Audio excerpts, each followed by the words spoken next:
Je vous propose dans cette vidéo la correction de l'exercice de la semaine dernière sur le puzzle de Brousseau. Donc rappelons les objectifs.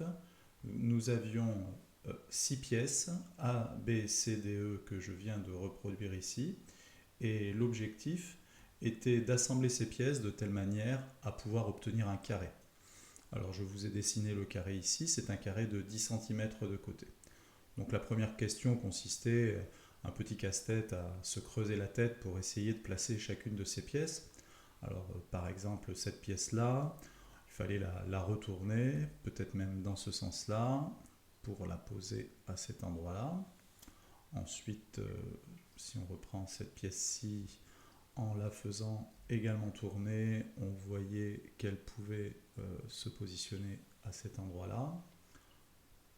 Je peux poser cette pièce par exemple, on la fait tourner un petit peu et voici ce que l'on obtient. Il ne nous reste plus qu'à positionner la pièce bleue, la pièce D. On voit que le petit triangle rouge devrait s'installer à cet endroit-là. Et la dernière pièce, je vais réussir à la positionner ici. Donc en effet, avec ces 6 pièces, j'obtiens bien un carré qui fait 10 cm de côté. Bon, cette partie-là est un petit peu difficile dans la mesure où vous deviez construire les pièces, mais voilà ce que l'on obtient. Alors, la question intéressante était que maintenant, nous souhaitons que les dimensions changent de telle manière que la pièce qui mesure 2 cm ici, nous aimerions qu'elle en fasse 3. Et nous nous demandons comment nous y prendre pour faire cela. Alors, je vais vous proposer une première démarche qui paraît une démarche naturelle. Vous allez voir que le résultat, par contre, est un petit peu étonnant. Alors, on recommence.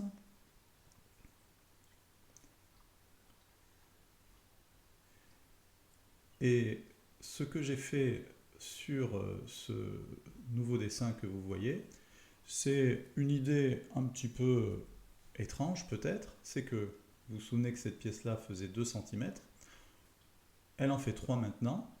En fait, j'ai appliqué la règle suivante, j'ai décidé d'ajouter une unité à toutes les dimensions qui étaient données sur la première feuille.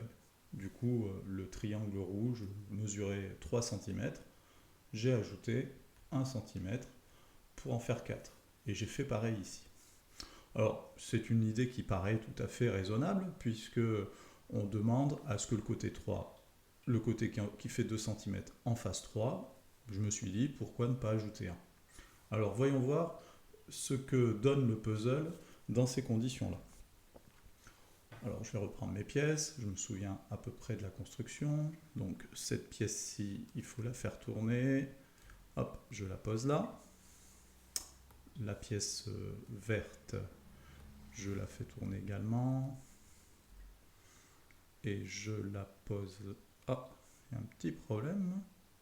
Je crois qu'il fallait la poser par là. Bon, ça n'a pas l'air de se passer tout à fait comme je veux.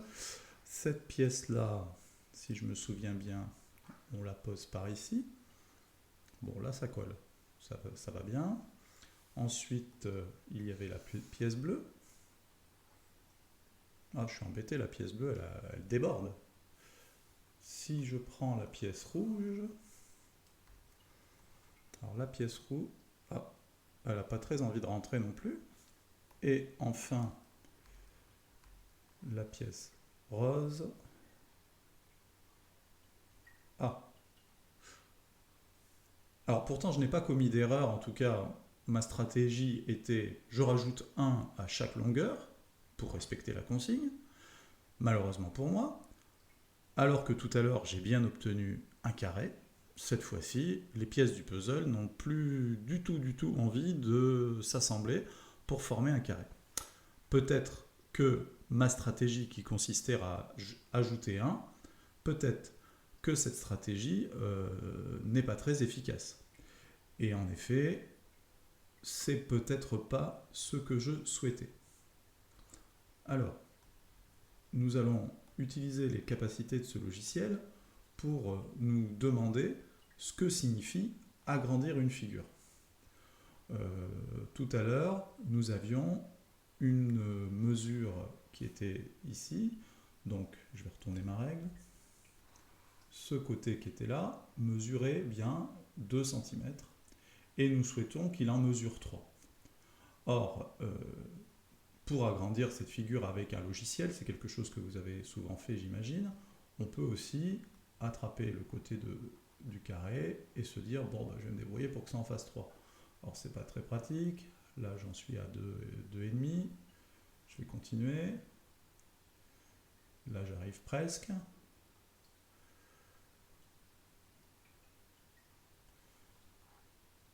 Et voilà, mon côté fait 3.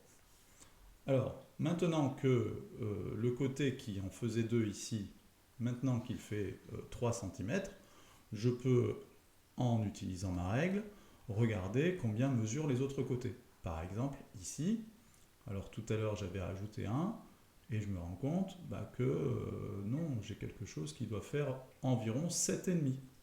C'est un peu surprenant, c'est pas ce que j'attendais. Si je mesure d'autres côtés, par exemple ce triangle-là, cette fois-ci, le côté fait 6. Ce côté-là fait 6.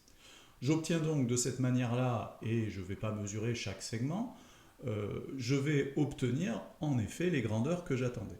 Alors, il est temps de faire le bilan de ce que nous venons de voir.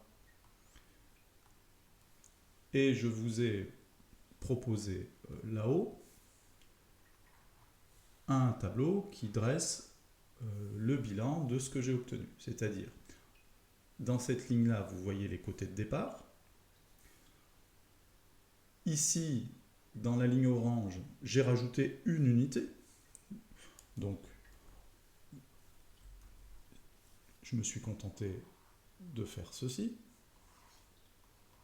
Une unité. Alors que ici, j'ai tout simplement reproduit, mesuré les grandeurs obtenues tout à l'heure. Le côté qui fait 5 passait à 7,5, le côté qui faisait 4 cm tout à l'heure en fait 6, et j'ai pris, en fait, ici, ce sont les valeurs que j'aurais dû trouver en agrandissant. Et celles-ci, c'est celles qui ne produisent pas un agrandissement. Alors, nous allons garder cela dans un coin de la tête et nous allons nous demander comment faire pour compléter ce tableau sans mesurer la figure, parce que je trouve que mesurer la figure, c'est quand même pas une stratégie très intéressante. Je préférerais obtenir les résultats par le calcul. Alors, nous avons les résultats que l'on souhaite ici et le tableau qui est complété comme je vous l'avais donné, c'est-à-dire avec juste le 2 qui devient 3. Alors, un raisonnement qu'on peut essayer de construire et qui a un lien avec le mot proportionnalité, c'est que si le côté qui mesure 2 cm vaut 3 cm agrandi, comme le côté qui mesure 4 ici est 2 fois plus grand, très logiquement, je vais multiplier par 2 aussi, et je vais obtenir 6 cm là. Ça justifie cette première réponse. J'ai bien 6 cm. Bon, alors maintenant que j'ai 4, même raisonnement. Comme 8 cm sur la figure de départ, c'est le double, très logiquement, je vais obtenir aussi le double. Alors je ne vais pas mettre les unités, ça sera plus simple. J'obtiens 12. Bon, voilà un premier résultat assez facile à obtenir. Alors, il nous reste maintenant la question de comment obtenir 3 cm, comment obtenir 5, 6 ou 10. Alors, quelque chose qui peut nous aider, c'est que on constate que 2 cm sur le dessin original plus 4 cm, ça donne 6 cm sur le dessin original. Donc en fait, c'est comme si je faisais une addition de ces deux et que ça me donne ce résultat. Et bien très logiquement, si 2 plus 4 vaut 6 sur l'original, 3 plus 6 va être égal à 9 cm sur le dessin final, agrandi. Maintenant que j'ai trouvé 9 cm, 3 cm, c'est exactement la moitié. Donc, ce que je peux faire, c'est que on va passer à la moitié. La moitié de 6, c'est 3. La moitié de 9, j'obtiens 4,5.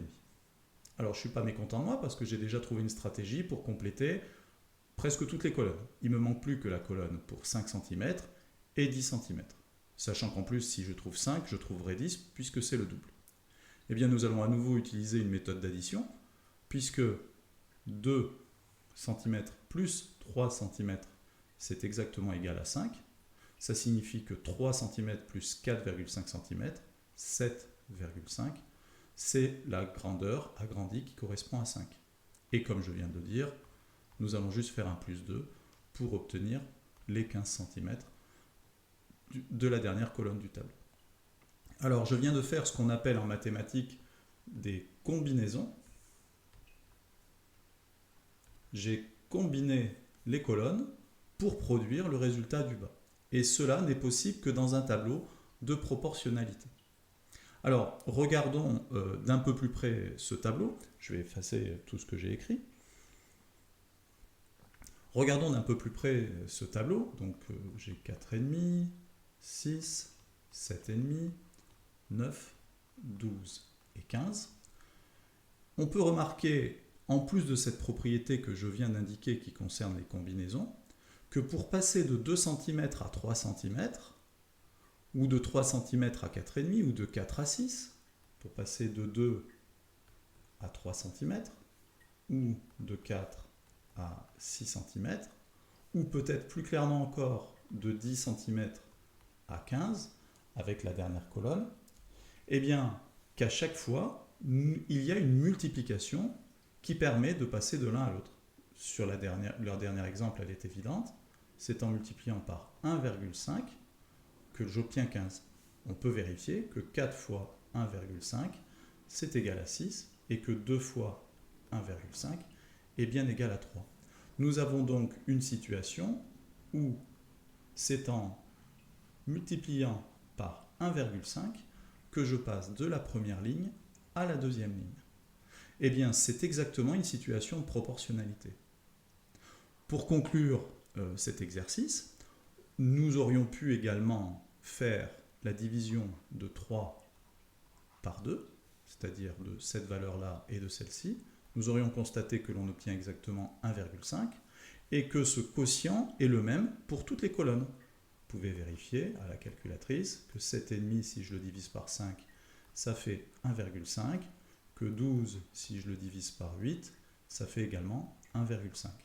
Dit autrement, nous avions effectué dans cette question un agrandissement d'un coefficient qui est 1,5. Eh bien, à chaque fois que nous allons nous trouver dans la situation où on multiplie par un certain nombre toute la ligne d'un tableau pour obtenir une seconde ligne, nous dirons que les grandeurs sont proportionnelles. Par contre, vous avez vu que si j'ajoute un nombre à toutes les valeurs du tableau, alors je n'obtiens pas une situation de proportionnalité, et j'ai été témoin de cela en voyant que le puzzle ne fonctionnait pas.